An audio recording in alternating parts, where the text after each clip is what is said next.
अस्सलामुअलैकुम वरहमतुल्लाह। दोस्तों आज हम बात करेंगे गंदम की फसल में मैग्नीशियम सल्फेट के इस्तेमाल पे और देखेंगे कि गंदम में अगर मैग्नीशियम सल्फेट इस्तेमाल किया जाए तो हमें कौन से फ़ायदे हासिल हो सकते हैं और इसको हम गंदम की फसल में किस तरह से इस्तेमाल कर सकते हैं। मैं हूं डॉक्टर जमील शफ़ी और आप देख रहे हैं प्लांट क्लिनिक्स का यूट्यूब चैनल। दोस्तों मैग्नीशियम एक ऐसा खुराकी अंसर है जिसके बगैर पौधा अपनी खुराक तैयार ही नहीं कर सकता।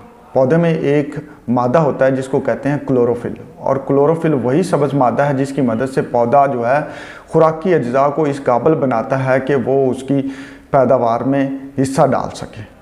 अब जब वो क्लोरोफिल ही नहीं बनेगा तो पौधा अपनी खुराक चाहे आप उसको जितनी भी अच्छी फर्टिलाइज़र देते जाएं वो अपनी उसको इस काबिल नहीं बना पाएगा कि वो उसकी पैदावार में या उसकी खुराक का हिस्सा बन सके। अब हमारी ज़मीनों में आहिस्ता आहिस्ता मैग्नीशियम की कमी हो रही है, बल्कि बहुत सारी ज़मीनों में मैग्नीशियम की कमी हो चुकी है। अब इस कमी को अगर हम पूरा नहीं करेंगे तो ज़ाहिरी बात है हमारी पैदावार पे बुरे असरात पड़ेंगे। हम जितनी भी अच्छी फर्टिलाइज़र, जितनी भी नाइट्रोजन, फास्फोरस, पोटाश अच्छी दे लेंगे तो वो इनको इस काबिल पौधा नहीं बना पाएगा कि वो उसकी जिस्म का हिस्सा बन पाएँ या उसकी पैदावारी सलाहियत में कारकर्दगी दिखा सकें। अब मैग्नीशियम सल्फेट जो है वो मैग्नीशियम की सबसे सस्ती तरीन जो है वो खाद है। इससे एक तो मैग्नीशियम मिल जाता है और दूसरा साथ में सल्फ़र मिल जाता है, और दोनों ही पौधे के लिए इंतहाई ज़रूरी है। और इनको आप अगर पौधे में साल में 1-2 दफ़ा इस्तेमाल कर लें तो ज़मीन में इसकी कमी पूरी हो जाती है। अब अगर आप गंदम में जो है वो पिछले साल इस्तेमाल किया था तो इस साल आप गंदम में इस्तेमाल कर लें और आने वाली फसलों में जो है इसकी कमी देखने में नहीं मिलेगी आपको।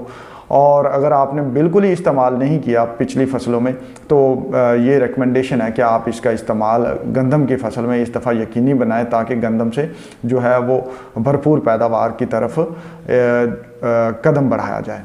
अब आप पूछेंगे कि इसको तरीका इस्तेमाल क्या है, किस तरह से हम इसको इस्तेमाल कर सकते हैं। तो दोस्तों हमने अपनी ज़मीन को मद्देनज़र रखते हुए इसको इस्तेमाल करना है। मिसाल के तौर पर अगर आपकी ज़मीन मेरा है अच्छी ज़मीनों में शुमार होती है तो वहाँ पे आप इसको बिजाई के वक्त जो है वो 10 किलो मैग्नीशियम सल्फेट जो है वो बीज के साथ आखिरी स्वागा देने के बाद उसका भी छट्टा कर सकते हैं। और अगर आपकी ज़मीन रेतली है तो वहाँ पे किस्तों में अप्लाई करें। पहली किस्त जो है वो बिजाई में 5 किलो की इस्तेमाल कर लें और दूसरी किस्त जो है 5 किलो की पहले पानी के साथ या फिर दूसरे पानी के साथ इस्तेमाल कर लें।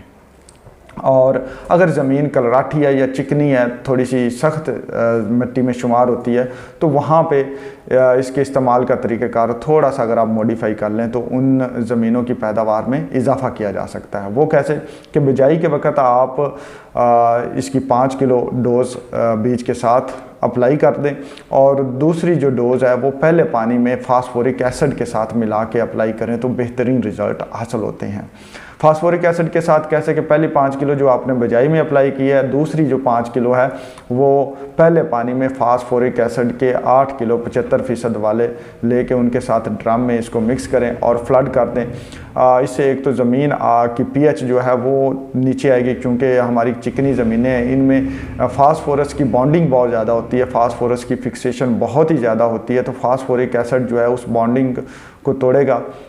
ख़ुद भी फास्फोरस की एक बेहतरीन खाद है और जो पहले से ज़मीन में फ़िक्स खुराकी अज्जा हैं उनको बड़ी जल्दी जो है वो ज़मीन से पौधे में मुंतकिल होने में मददगार साबित होता है। और मैग्नीशियम सल्फेट तो एक ऐसी चीज़ है जो कि अगर पौधों में अप्लाई की जाए तो पौधे लश पश और ग्रीन हो जाते हैं और आपको लगता है कि जैसे कि आपने पता नहीं कितनी खादें अप्लाई कर दी हैं। तो जो कलराठी और चिकनी ज़मीनें हैं उसमें फास्फोरिक एसिड के साथ दूसरी डोज दी जाए। अब मैग्नीशियम सल्फेट का स्प्रे भी किया जा सकता है और स्प्रे करने से भी बेहतरीन किस्म के हमें नतायज नज़र आते हैं और फ़ौरन नतायज नज़र आते हैं। आपकी फसल पीली नज़र आ रही है, यूरिया लगा रहे हैं, फास्फोरस लगा रहे हैं, पोटाश लगा रहे हैं, लेकिन वो रिस्पॉन्स नहीं शो कर रही, तो वहाँ पर आप मैग्नीशियम सल्फेट का इस्तेमाल करके उस सारों खादों की अफादियत को बेहतर बना सकते हैं। तो स्प्रे में अगर आप इसको इस्तेमाल करते हैं तो 1.5 किलो मैग्नीशियम सल्फेट को 100 लीटर पानी में हल करके स्प्रे किया जा सकता है पौधों पे और पौधे फ़ौरन से ही वो ग्रीन होना शुरू हो सकते हैं। आप इस जो स्प्रे को है वो अपनी फसल को देखते हुए रिपीट भी कर सकते हैं। दोस्तों, मैग्नीशियम सल्फेट आमतौर पर हमारी पेस्टिसाइड शॉप्स पे उसकी अवेलेबिलिटी हर जगह पे नहीं है, तो मैं साथ में एक नंबर भी शेयर कर रहा हूँ, आप उनसे रब्ता करके मैग्नीशियम सल्फेट के जो है वो पूरे पाकिस्तान में मंगवा सकते हैं।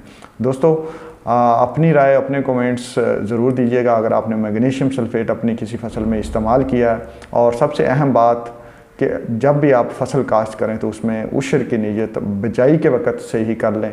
अल्लाह ताला का हक़ देंगे तो अल्लाह ताला आपकी फसलों में बरकत अता फरमाएंगे। दोस्तों अपनी दुआ में याद रखिएगा। मिलते हैं अगली वीडियो में, तब तक अल्लाह हाफ़िज़।